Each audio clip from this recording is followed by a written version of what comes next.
आज का हमारा जो विषय है वो है memory and types of memory. सबसे पहले हम ये जानेंगे कि मेमोरी या स्मृति है क्या, कैसे हम पहचाने कि ये मेमोरी है या स्मृति है। तो उसके लिए हम सबसे पहले एक छोटी सी बात करते हैं कि हमारे डे टू डे लाइफ में हम देखते हैं कि कुछ चीज़ें हमें याद रहती है, कुछ चीज़ें हमारे दिमाग से निकल जाती हैं। जो हमारे साइकोलॉजिस्ट हैं उनका ये मानना है कि मेमोरी एक मेंटल प्रोसेस है जिसके द्वारा हम किसी भी सूचना को एकत्रित कर लेते हैं और उसके द्वारा फिर हम जब भी कभी हमें उस तरह की बातों की या उस तरह की सूचनाएं हमें जब देखने जानने को मिलती है तो हम अपनी उसमें मेमोरी से रिकॉल करके उसको निकालते हैं। तो जब रिकॉल करके हम कोई चीज़ देते हैं it means that is the memory. यानी जो हमने पुराने अपने जो एक्सपीरियंसेस हैं या जो कोई भी चीज़ हमने सीखी है वो हमारे एक पार्ट के अंदर इकट्ठी हो गई है, संग्रहित हो गई है, और जब भी हमें उसकी आवश्यकता होती है उस समय में हम उसको वापस रिकॉल करके और उसका यूज कर लेते हैं। That is the memory. यानी हमने अपने अनुभवों से जो चीज़ हमने अपने संग्रहित की है, हमने कलेक्ट किया है किसी चीज को, उन चीजों को जब हम रिकॉल करते हैं तो साथ में रिट्रीव करके हम उसको यूज करते हैं। यानी मेमोरी एक ऐसा प्रोसेस है जिसमें हम रिकॉल करके रिट्रीव करके यूज कर रहे हैं उसको। कोई भी चीज जब हमारे ब्रेन के एक पार्ट में चली जाती है तो वो एक कल्पना के रूप में हो सकती है, एक चिंतन के रूप में हो सकती है, एक सेंसरी पार्ट के रूप में हो सकती है। हालांकि ये एक जटिल प्रक्रिया है पर हम इसको साधारण रूप से देखें तो ये तीन चीज़ों में आ गई।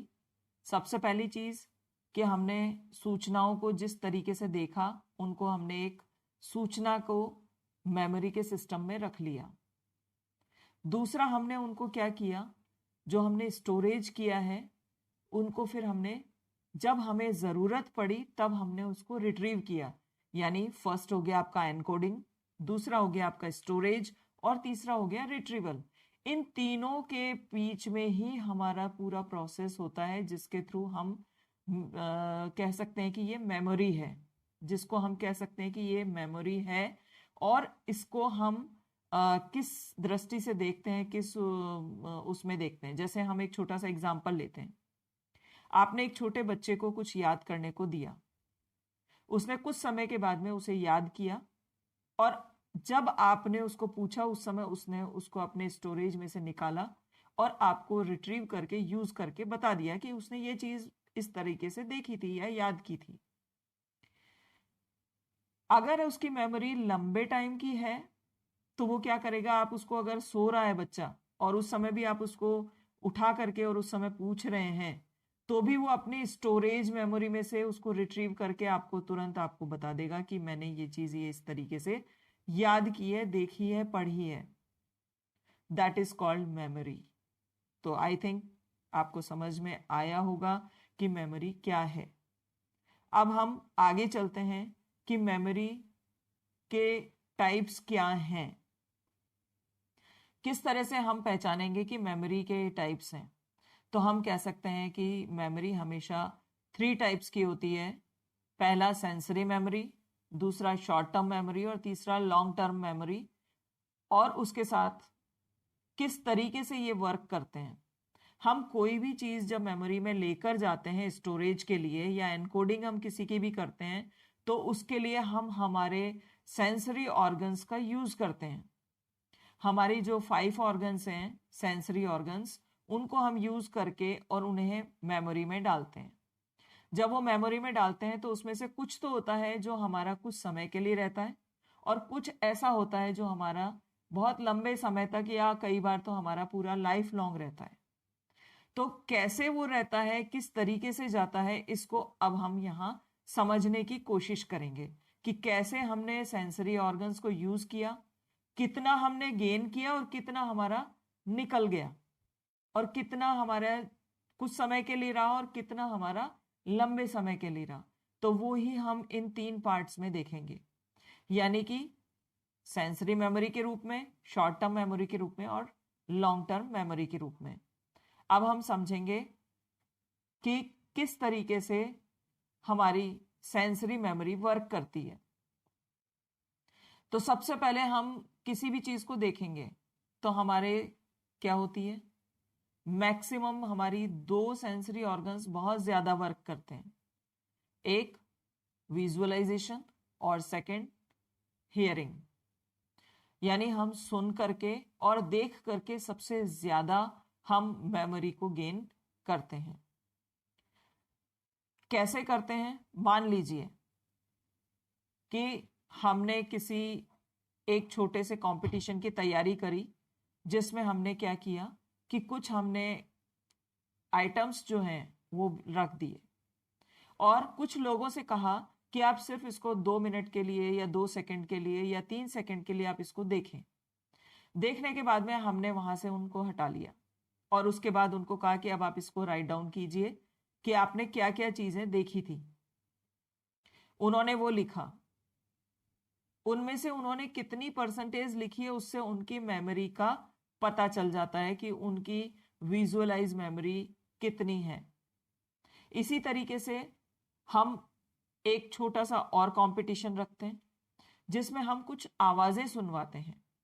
वो पक्षियों की आवाजें भी हो सकती हैं या किसी व्यक्ति विशेष की आवाज भी हो सकती है या कोई सॉन्ग है उसका म्यूजिक भी हो सकता है। तो हम उनको जब ये सुनवाते हैं तो वो अपनी ऑडियो के थ्रू या अपनी हियरिंग मेमोरी के थ्रू वो ये पहचानने की कोशिश करते हैं कि ये किसकी वॉइस है।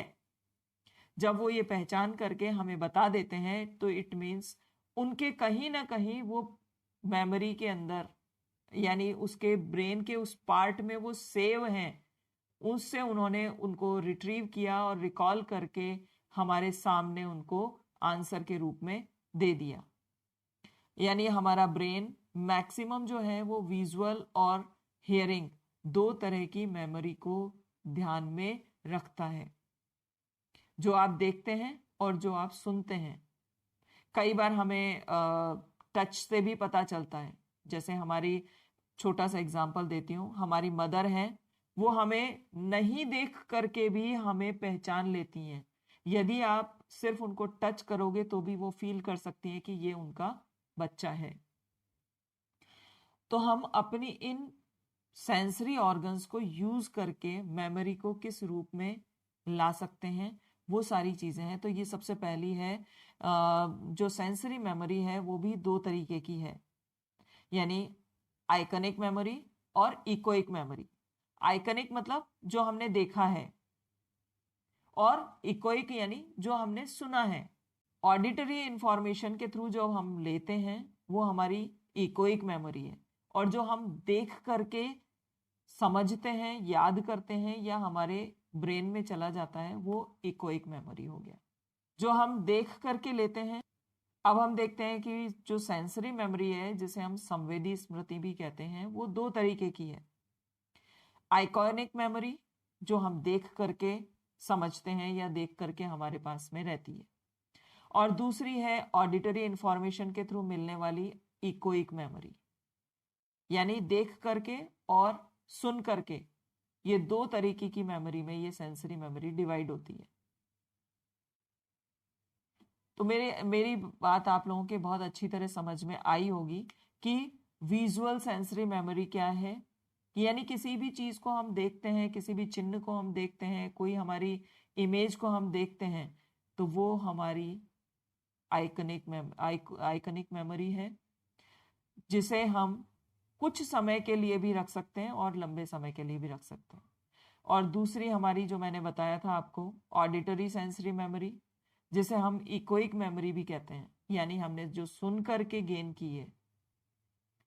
तो इस तरीके से दोनों ही मेमोरीज जो हैं वो कुछ समय तक भी चल सकती हैं यदि हम उन्हें यादों में रखना चाहते हैं, और वो अधिक लंबे समय तक भी चल सकती हैं। लेकिन चूंकि हमारा जो ब्रेन का पार्ट है वो देखने वाली जो मेमोरी है, जिसे हम आइकनिक मेमोरी कहते हैं, वो लंबे समय तक चलती है।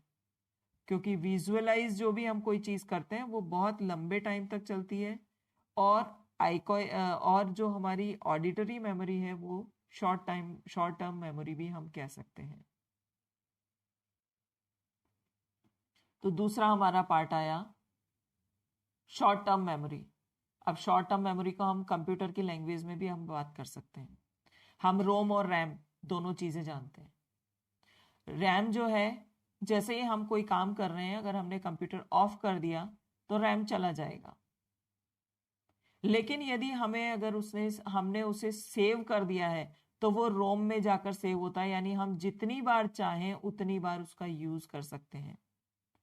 जैसे हम कोई श्लोक है वो हमने बच्चे को याद कराया, वो जाएगा आपके लॉन्ग टर्म के अंदर। लेकिन यदि हमने कोई उसको डांट लगाई है, कुछ किया है, तो वो कुछ समय के लिए याद रखेगा, थोड़ी देर बाद वो वापस आपके पास आ जाएगा।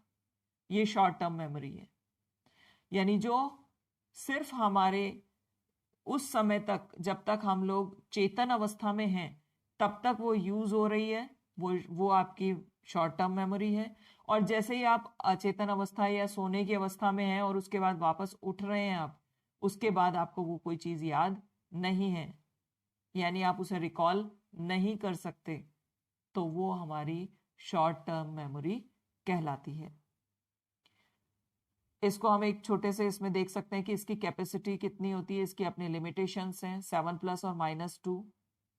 या फिर ड्यूरेशन हम कह सकते हैं कि 30 सेकेंड्स या मे बी कुछ आवर्स भी हो सकती है, उसके बाद नहीं है।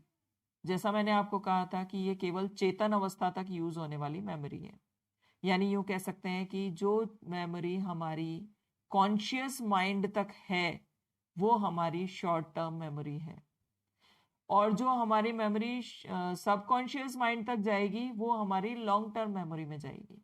तो शॉर्ट टर्म मेमोरी आप लोगों को बिल्कुल कंप्यूटर के रैम की तरह से है, जो बिल्कुल क्लियर हो गई होगी। अब हम 30 सेकेंड के लिए हमारी ये मेमोरी जो होती है वो क्रियाशील रहती है, यानी हमने याद किया और हमने वहीं के वहीं उसको बता दिया और उसके बाद खत्म हो गया। या यूं कह दीजिए, कई बार क्या होता है, बच्चा जैसे कोई क्वेश्चन उसने लास्ट मोमेंट पर एग्जाम के याद किया और वही क्वेश्चन वहां आ गया और उसने तुरंत उसका आंसर लिख दिया, और उसके बाद उससे पूछा गया कि आपने क्या लिखा, तो वो उसकी मेमोरी से चला गया। तो ये उसकी बस उतने समय तक जो मेमोरी रही है वो है शॉर्ट टर्म मेमोरी। अब हम थर्ड टाइप जो है इसका लॉन्ग टर्म मेमोरी, जिसमें हमारे ब्रेन का वो पार्ट जिसे हम सब कॉन्शियस माइंड कहते हैं, जो सबसे बड़ा पार्ट है ब्रेन का, वो यूज होता है। और यहाँ हमें बहुत सारी ऐसी सूचनाएं, संवेदनाएं सब हमारी एकत्रित होती चली जाती हैं, यानी हम जब भी चाहें उनको जैसा चाहें रिकॉल कर सकते हैं।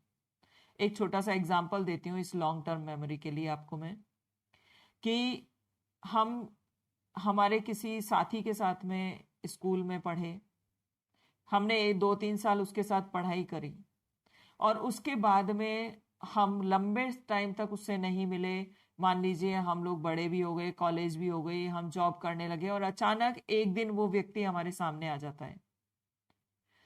चूंकि वो मेमोरी हमारी सबकॉन्शियस माइंड में थी, हम उसको देख करके उसको वापस रिकॉल करके रिट्रीव करने की कोशिश करते हैं, और थोड़ी देर बाद में हमें याद आ जाता है, अरे ये तो राजेश है जो हमारे साथ स्कूल में पढ़ता था और जिससे मेरी बहुत अच्छी दोस्ती थी। लेकिन आज बहुत लंबे समय के बाद में देखने के बाद भी आप उसे पहचान गए। That is called long term memory. इसकी जो लिमिटेशंस है वो अनलिमिटेड है, यानी आप बहुत लंबी उसको आप सेव करके रख सकते हो, बहुत लंबे समय तक उसको सेव कर सकते हो।